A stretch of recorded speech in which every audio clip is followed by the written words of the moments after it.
Right now, the most urgent threat to our nations is ISIL, and that's why we're united in our determination to destroy it.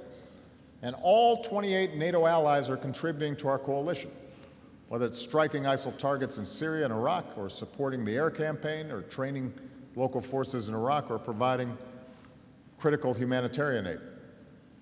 And we continue to make progress, pushing ISIL back from territory that it controlled.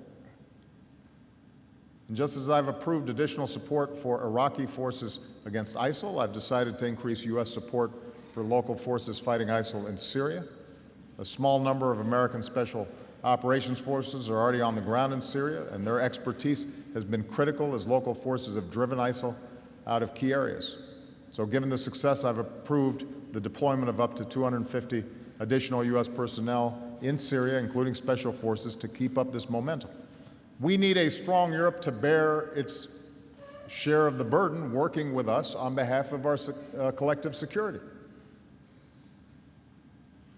The United States has an extraordinary military, the best the world's ever known, but the nature of today's threats means we can't deal with these challenges by ourselves.